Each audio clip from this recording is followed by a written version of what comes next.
dedicado a Juan Pablo Pion por su invaluable apoyo.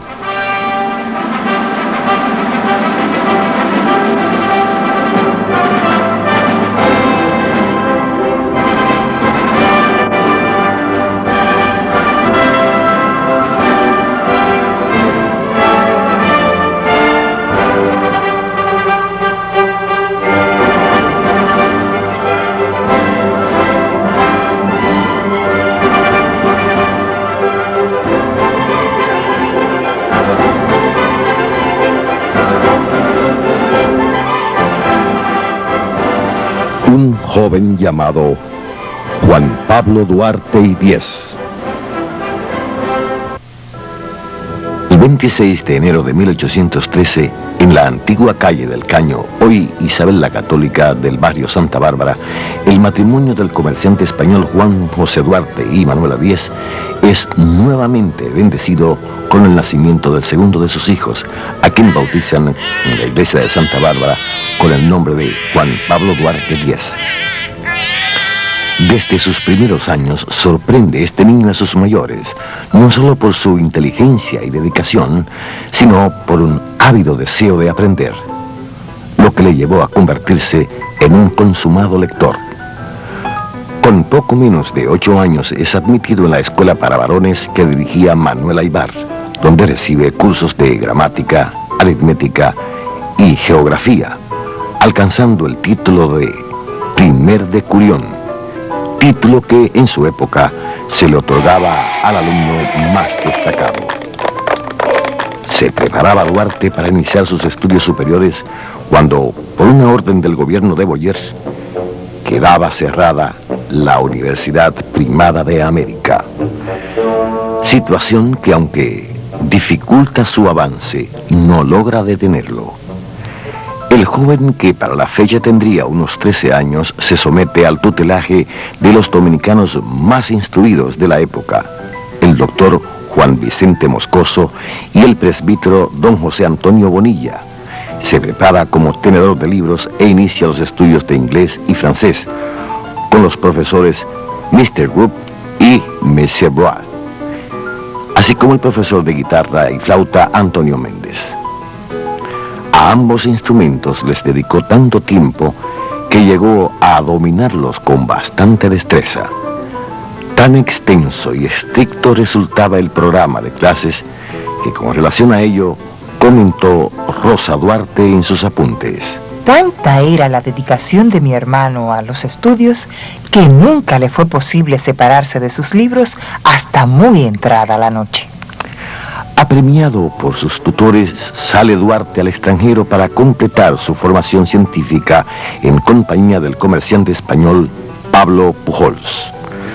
Durante la travesía, un desagradable incidente con el capitán del barco lo hiere tan profundamente que cambia de manera abrupta todos los planes que había hecho para con su vida.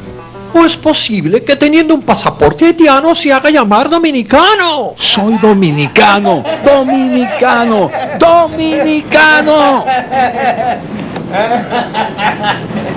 Aunque no se ha establecido con precisión el tiempo que vivió Duarte en los Estados Unidos y Europa, de lo que sí se está completamente seguro es que cuando el joven pudo dedicarse con plena libertad y sin aprensión al estudio y al disfrute de actividades sociales, fue cuando se pudo percatar hasta dónde resultaba oprobiosa la ocupación que padecía su pueblo. El círculo de amistades al que se vinculó Duarte en Europa le pudo abrir las puertas hacia un porvenir brillante, ya que su dominio de varios idiomas y su formación como tenedor de libros le hacía un candidato idóneo para el manejo de empresas dedicadas a la navegación o a la exportación e importación de mercancías. Pese al embriagante influjo de la vida parisina, Duarte se marcha a la ciudad de Barcelona, en Cataluña, región de España. En Cataluña se topa con un proceso de cambios. La región ejerce presión y el rey de España se ve en la necesidad de promulgar leyes a favor de la misma. Duarte se sintió tan identificado con lo que ocurría que se dedicó a estudiar estas reformas de leyes. Esta aptitud del joven hace suponer a los historiadores que ya para esa época el joven había empezado a diseñar su proyecto independentista. Para finales de 1833 arriba al puerto de Santo Domingo de Guzmán el buque español a bordo del cual Duarte realizó su viaje de regreso a casa. De sus familiares y amigos recibe una calurosa bienvenida y en la improvisada velada que se dispensó en el hogar de sus padres, uno de sus antiguos profesores, el doctor Manuel María Valverde, le interrogó sobre lo que más le había impresionado en su estancia en el extranjero, y la inesperada respuesta del muchacho dejó petrificado al auditorio. Dime, Juan Pablo, ¿qué fue lo que más te gustó en tu viaje? Las libertades conquistadas en Cataluña, libertad que espero logremos un día para nuestra patria. Para Duarte estaba claro que solo a través de la educación podría captar personas adecuadas para la causa de la patria, razón por lo que abre una escuela en la parte atrás del almacén de su padre, ubicado en la Atarazaná. En su programa de clases se cuida de insertar, a más de las materias convencionales, el estudio de las corrientes de pensamiento que propugnaban por la justicia y la libertad de todos los pueblos. Y es así como la escuela de la Atarazaná, abierta a todos los estratos sociales de la población y sin costo alguno, se convirtió en el instrumento de que se sirvió Duarte para reconocer entre sus alumnos a los que, por sus condiciones morales y coraje, habrían de acompañarlo en su proyecto independentista. Al regresar Duarte, después de su primer viaje al extranjero, decidió fundar una escuela que le permitiera agrupar en ella a sus conocidos, especialmente a los jóvenes de su barrio y de los demás lugares cercanos al mismo, con el propósito de no solamente enseñarles las materias que debían conocer en la enseñanza secundaria, que en esa época no existía como cosa pública, sino como una actividad privada de cada familia que podía pagársela a sus hijos, para no solamente enseñarles esas materias, sino aprovechar la oportunidad para adoctrinarlos en lo que se refiere al patriotismo, a los derechos humanos, la democracia, etcétera, de manera pues que su escuela sirviera para dos cosas: para adoctrinar a los que serían sus futuros colaboradores y para aumentar su nivel cultural.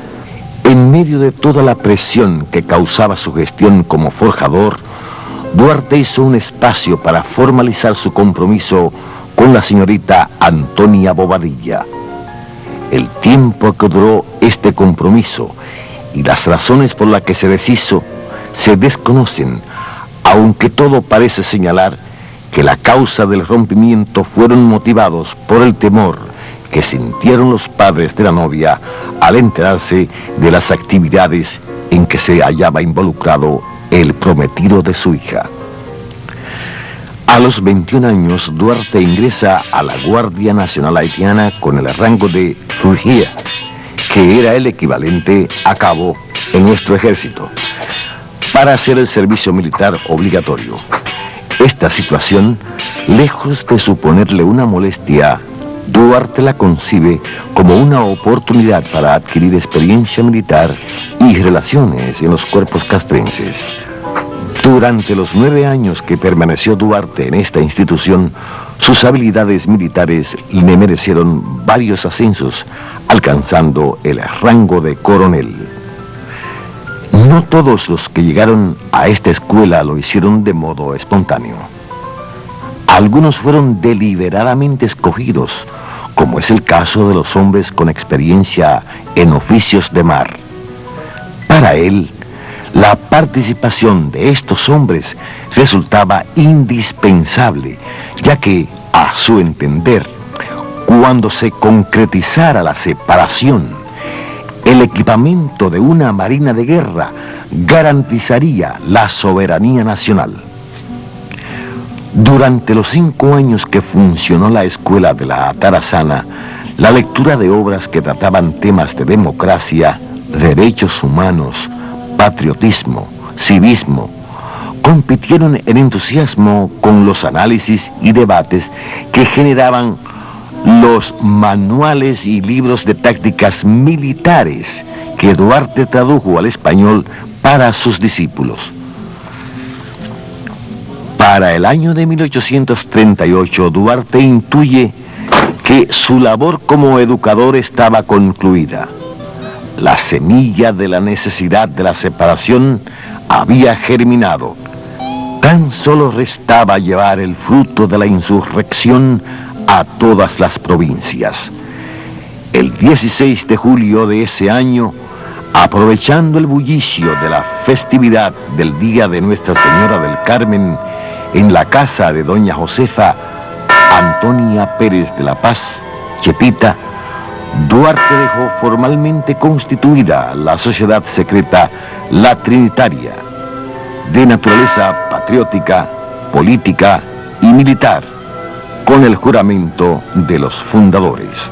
En el nombre de la Santísima, Augustísima e Indivisible Trinidad de Dios Omnipotente, juro y prometo, por mi honor y mi conciencia, en manos de nuestro presidente Juan Pablo Duarte, cooperar con mi persona, vida y bienes. Los miembros de la Trinitaria tenían la misión, a más de atraer 2 simpatizantes por cada miembro, la de organizar un ejército secreto conocido como el Brazo Armado de la Trinitaria en todo el territorio nacional.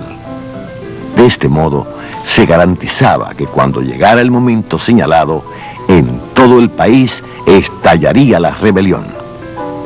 Para conformar las células políticas de la Trinitaria en el interior del país y designar sus encargados, Duarte atendió al tipo de contacto que cada uno de los trinitarios poseía en las diferentes provincias. Sánchez y Vicente Celestino en San José de los Llanos, El Ceibo, Vallaguana y Monte Plata. Ramón Mella en El Cibao. Pedro Alejandrino Pina y Benito González en San Carlos, San Cristóbal y Baní. José María Serra en Baní. Félix María Ruiz en Azua. Juan Isidro Pérez, Jacinto de la Concha, Juan Nepomuceno Ravelo y Felipe Alfau en Santo Domingo y donde fuera necesario. Juan Pablo Duarte, todo el sur, desde San Cristóbal hasta Haití. Para sí mismo se impuso, además, la obligación de velar por el crecimiento y la efectividad de cada una de dichas células. Para cumplir con este cometido, se vio Juan Pablo Duarte precisado a recorrer largas jornadas a caballo junto con los encargados de zona. Frecuentemente, estos recorridos resultaban agotadores, no solo por la distancia o los accidentes geográficos, sino por las condiciones del tiempo. Cuando llovía, por ejemplo, la marcha se hacía lenta, viéndose precisados a acampar donde pudieran guarecerse o en posadas con un mínimo de condiciones. Estas constantes salidas hacia el interior la justificaba Duarte ante las autoridades haitianas como compromisos propios de su oficio de agrimensor. En julio de 1839 llega al país procedente de Puerto Rico el cura limeño Gaspar Hernández, como consecuencia de las diligencias que hiciera el vicario mayor Portes Infante para mejorar la calidad de la educación superior en Santo Domingo. Atento a todo cuanto ocurre en la ciudad, Duarte se entrevista con Gaspar Hernández para pedirle que pusiera la cátedra a favor de la causa. Aunque para algunos de los conjurados los sentimientos prohispánicos del prelado Hernández resultaban inconvenientes, para Juan Pablo Duarte esta filiación resultaba de menor importancia si se comparaba con lo que podía aportar al movimiento separatista. La visión del joven político resultó acertada, ya que el cura, al entregarse de modo tan apasionado a la tarea de educador, logró en un tiempo relativamente corto ganar nuevos adeptos a la causa separatista. Aunque resultaba incuestionable la influencia que ejercía la Trinitaria sobre un amplio sector de la población joven, se hacía indispensable crear un nuevo instrumento que permitiera captar la atención de los estratos más conservadores. De aquí que la creatividad de Duarte se hace nueva vez evidente al organizar casi de manera simultánea dos nuevas sociedades, la filantrópica y la dramática. La primera, de carácter público, se ocupaba de organizar veladas, tertulias y encuentros donde se leían poemas, ensayos o sencillamente pareceres. La segunda, la dramática, concebida esencialmente como una compañía de teatro, montaba obras intencionalmente escogidas, donde los mensajes de rebelión, libertad y derecho se vertían sobre un público que, cansado del ostracismo en el que se le obligaba a vivir, acudía masivamente a cada presentación. La interpretación del trinitario Juan Isidro Pérez y de la comunicada Cecilia Baranís de algunos de los personajes de las obras de Eugenio de Ochoa o de Victorio Alfieri resultaron tan convincentes e intensas que a cada inflexión de sus voces parecían desmoronarse los cimientos de las fuerzas interventoras.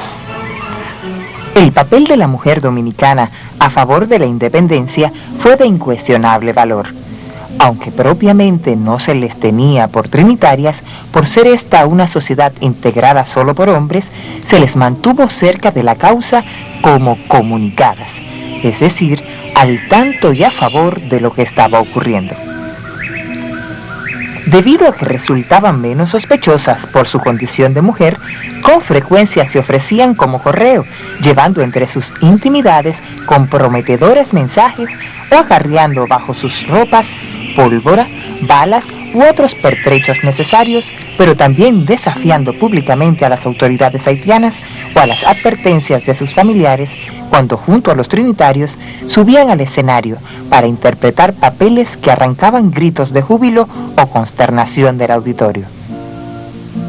Muchas de las identidades de estas heroínas fueron sepultadas en el anonimato al ser incinerados los documentos de los trinitarios y el diario del general Juan Pablo Duarte Díez, llegando hasta nosotros tan solo algunos nombres salvados por las notas dispersas de determinados autores de la época. Josefa Antonia Pérez de la Paz, Chepita, madre del trinitario Juan Isidro Pérez, puso su casa a disposición para que en ella se llevara a cabo la primera reunión de la Trinitaria. Durante todo el tiempo que duró el histórico acontecimiento, se mantuvo en la calle como vigía, cabiéndole la gloria de ser la primera comunicada. María Baltasara de los Reyes, amiga de los Duarte Díez, residía frente al hogar de la ilustre familia. Identificada con el pensamiento de su joven vecino, no vaciló en confiarle la educación de su hijo Juan Alejandro Acosta. Trabajó a favor de la independencia, participando en actividades de la filantrópica. En 1843, cuando el ejército haitiano perseguía a Duarte, María Baltasara lo escondió en su casa, porque entendía que las tropas no lo buscarían tan cerca de su hogar. La noche del 27 de febrero, esta valiente mujer acudió armada con un fusil al baluarte del conde y la madrugada del 28 estuvo de guardia en el fuerte de Angulo. María Trinidad Sánchez. Participante activa de todo el proceso independentista.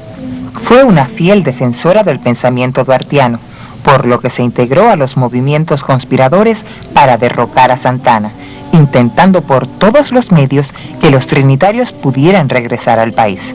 Cuando se descubrió la trama golpista, fue apresada y presionada para que delatara el escondite de su sobrino Francisco del Rosario Sánchez y los demás conjurados.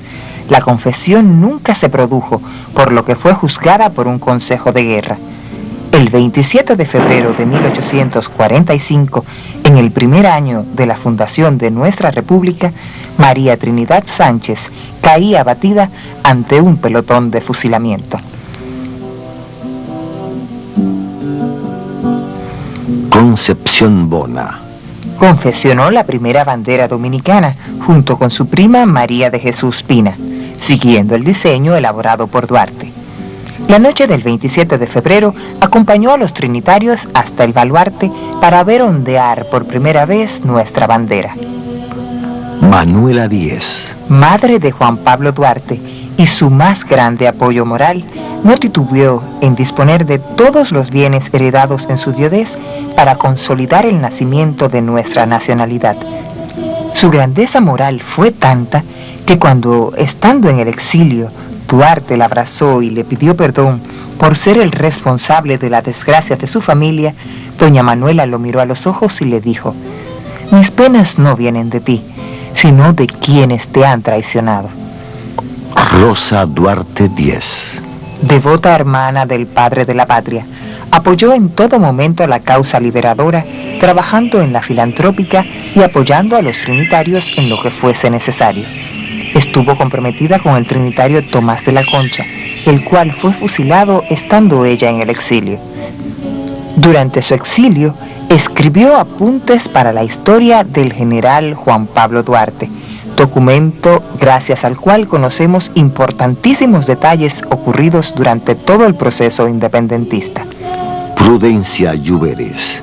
Comprometida con Duarte durante los efervescentes años de la Trinitaria, le proporcionó esta joven mujer a Juan Pablo Duarte los más agradables momentos de su incidentada vida.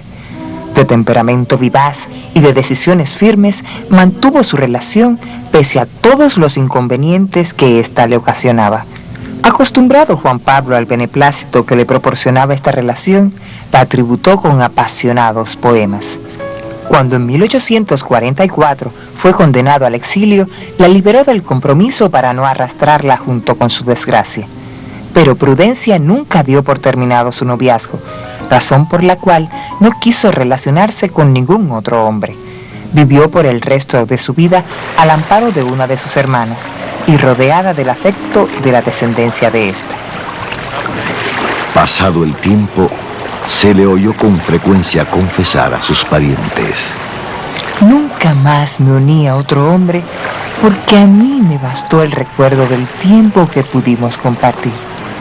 El nuestro fue un amor intenso, verdadero, de esos que solo terminan cuando acaba la vida. Y sé que cuando finalice mi existencia, Él vendrá por mí y ya nadie, ni siquiera los traidores, habrán de separarnos nuevamente». En su empeño de concertar con los sectores que podrían beneficiar la separación, Duarte contactó a los hermanos ceibanos Pedro y Ramón Santana. A la reunión solo asistió Ramón Santana, quien se despidió con la promesa de que hablaría con su hermano Pedro para cooperar con su vida y bienes en la consecución de la separación definitiva. Lejos estaba Duarte de suponer que en un tiempo relativamente breve, Pedro Santana perpetraría en contra de los trinitarios, su persona y su familia toda, la más grande traición política de nuestra historia republicana. Estando Duarte consciente de que numéricamente y en pertrechos militares nuestro ejército estaba en desventaja con relación al haitiano, decidió aprovecharse de un hecho que a todas luces resultaba beneficioso para la causa: la impopularidad del gobierno de Boyer. Al tanto de la revolución que se preparaba en Haití para derrocarlo, convino en participar en la misma, y para esto envió a negociar a Juan Nepomuceno Ravelo para ofrecer la cooperación dominicana en la revuelta. La gestión de Ravelo no prosperó, por lo que envió a Ramón Mella, quien pudo entrevistarse con los conjurados haitianos y trajo instrucciones precisas de cómo debían participar los dominicanos en esta parte de la isla. El 24 de marzo de 1843, un grupo de dominicanos desafectos a Boyer, con Duarte a la cabeza, se reunieron con los golpistas haitianos al mando de Etienne Desgros, designado por los mandos haitianos como cabecilla de la revolución en la parte oriental de la isla.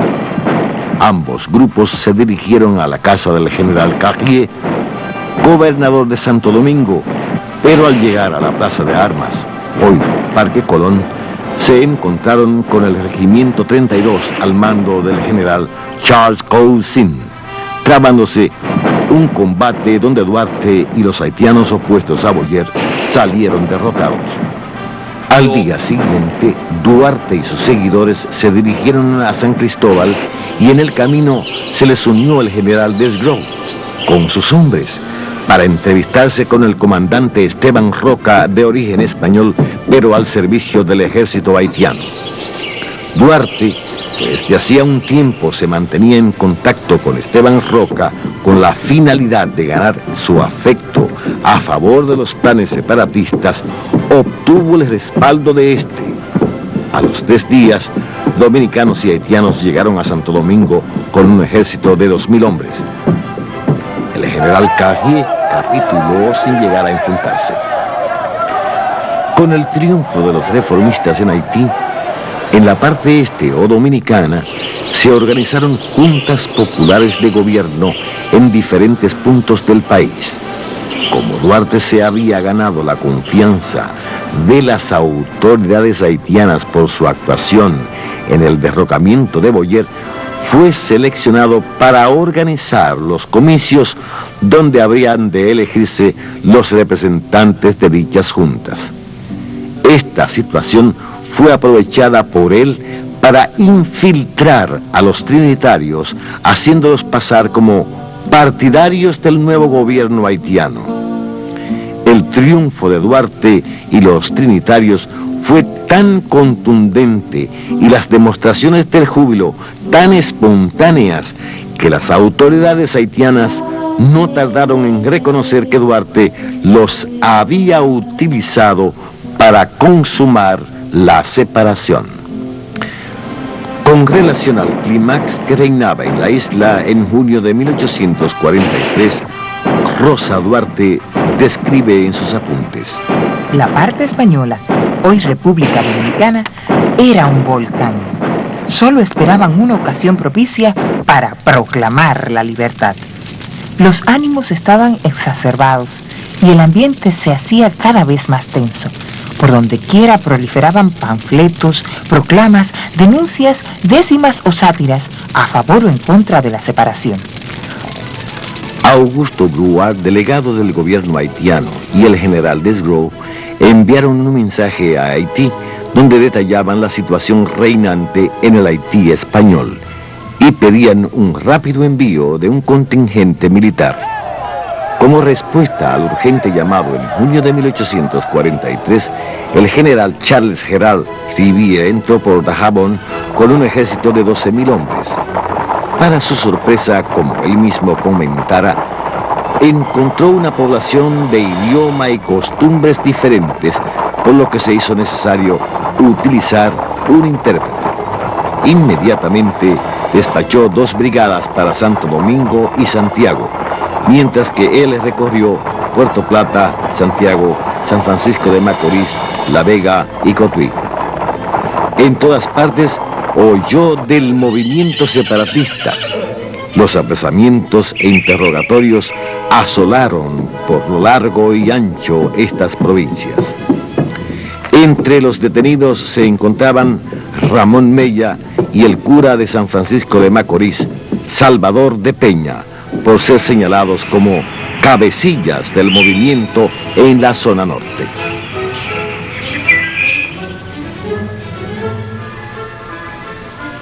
Cuando el general Charles Gerard Rivier llegó a Santo Domingo el 12 de junio de 1843, poseía un listado suministrado por los pro-haitianos donde denunciaban los nombres de los conjurados y en el que señalaban al coronel Juan Pablo Duarte Díez como líder e ideólogo del movimiento separatista.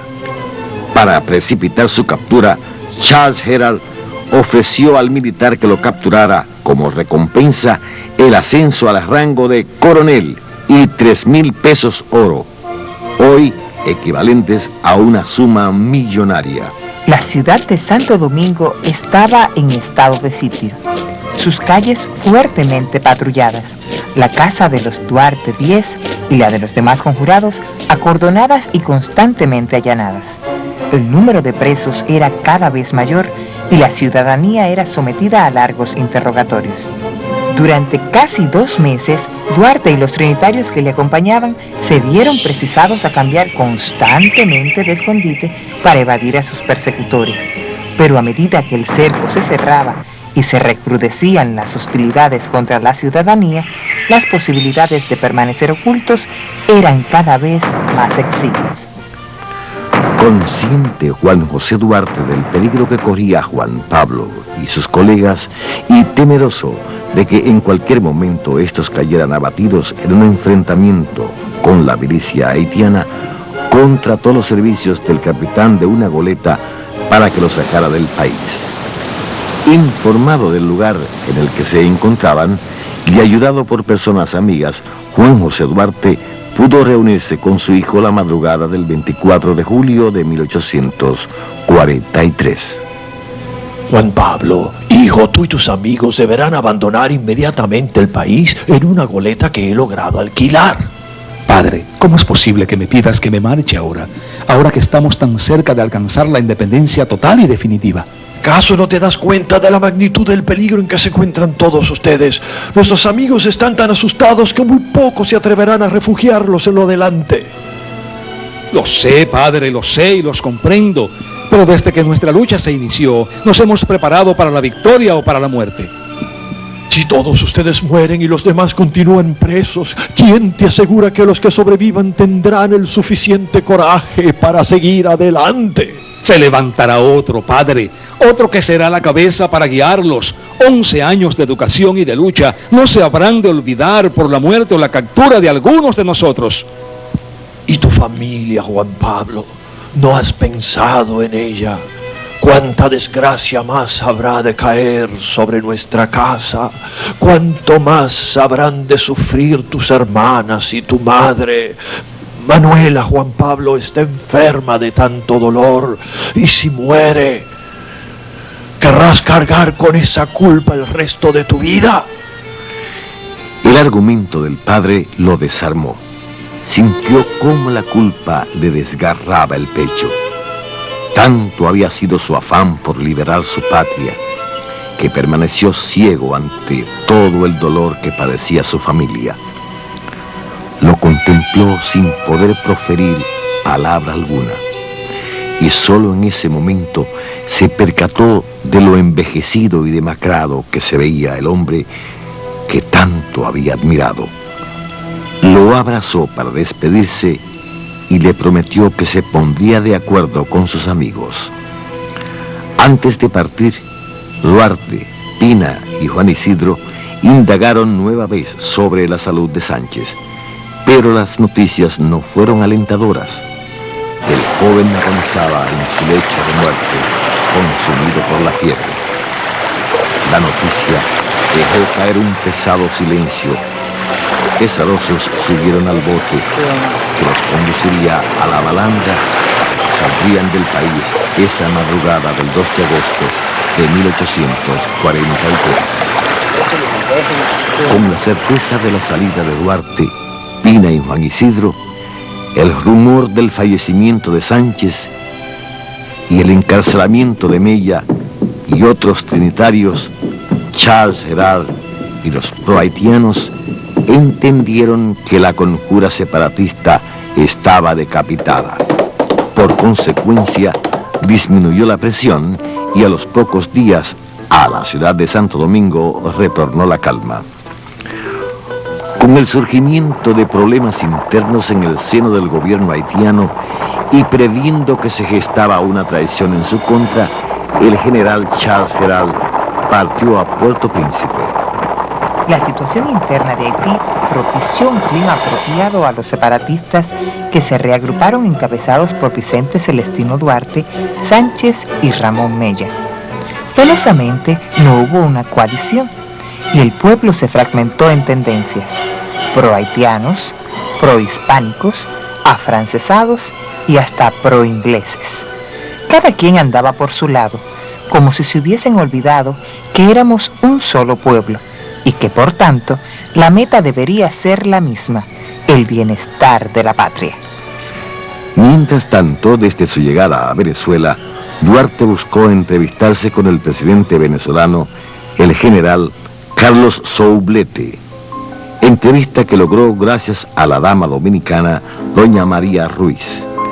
La reunión se llevó a cabo en la Casa Amarilla y en la misma Duarte, después de describir la terrible situación que padecía el pueblo dominicano, le solicitó su colaboración en armas y municiones.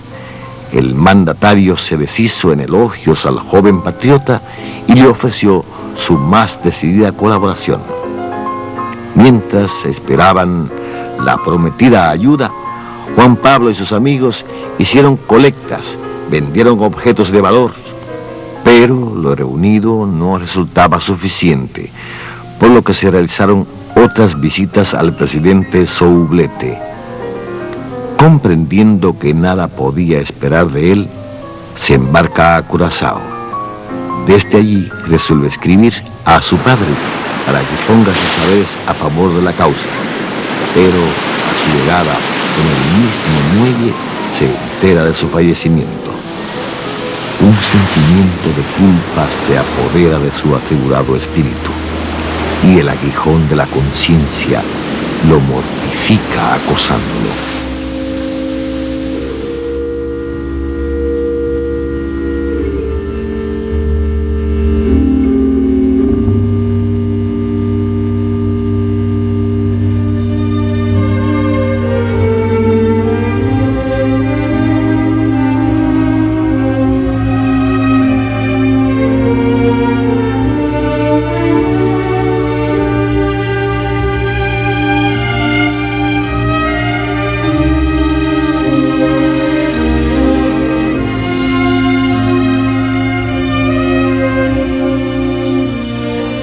¿Acaso es posible amar más a la patria que al padre o la madre, que a hermanos y hermanas? Y aún así, con todo el dolor que le producían estas reflexiones, le escribe a su familia en los siguientes términos: El único medio que encuentro para reunirme con ustedes es independizar la patria. Para conseguirlo se necesitan recursos supremos, y esos recursos son que ustedes, de mancomun conmigo y nuestro hermano Vicente, ofrendemos en manos de la patria lo que a costa del amor y el trabajo de nuestro padre hemos heredado. Independizada la patria, puedo hacerme cargo del almacén y más aún, heredero del ilimitado crédito de nuestro padre y de sus conocimientos en el ramo de marina. Nuestros negocios mejorarán y no tendremos por qué arrepentirnos de habernos mostrado hijos dignos de la patria. Traducidos estos bienes en armas y municiones, se pudo apertrechar el brazo militar de la Trinitaria. Después de enviada la carta a sus familiares, la salud de Juan Pablo Duarte es gravemente debilitada por fiebres carbonizantes. En el delirio, producto de las altas temperaturas, Pedía razones de las armas y de la embarcación que lo llevaría de regreso a la patria. Se veía adelgazado, visiblemente desmejorado, como si de repente todo el peso de los años de lucha ininterrumpida lo hubieran aplastado de un solo golpe. Enterados los trinitarios de que los afrancesados habían fijado un golpe de Estado bajo el protectorado francés para el 24 de abril de 1844, decidieron adelantarse. Alertadas todas las células políticas de la Trinitaria en el interior del país, resuelven asaltar el poder marchando desde la Puerta de la Misericordia el 27 de febrero de ese año. En la fecha convenida, el rugido de un chaleco disparado por Ramón Mella rasga el silencio de la noche para anunciarle al mundo que República Dominicana se unía al concierto de las naciones libres.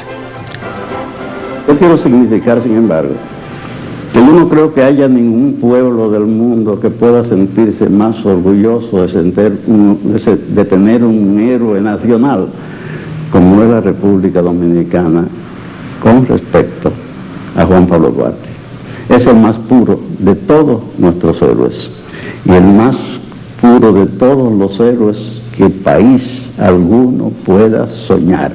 Desde que esa madrugada nuestro pabellón tricolor sustituyó a la bandera haitiana para ondear victoriosa desde lo alto de la Puerta del Conde, el nombre de Juan Pablo Duarte afloraba desde el pecho de los dominicanos auténticos, llamándolo Padre de la Patria. El 15 de marzo llega a la patria el más noble y desinteresado de sus hijos, el más puro político nacido de esta tierra, para quien el bienestar de la patria estaba por encima de las conveniencias personales y de los intereses partidistas. Los más grandes soñadores que dieron todo por sus sueños, sueños hechos de bandera, de libertad.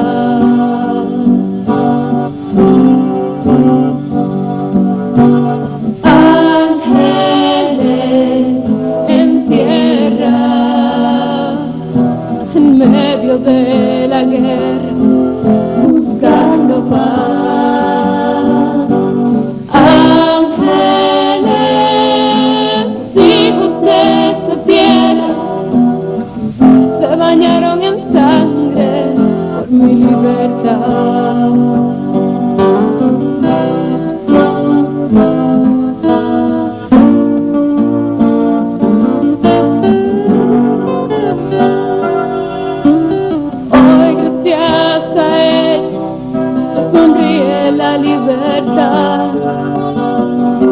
El miedo ya no es nuestro rival,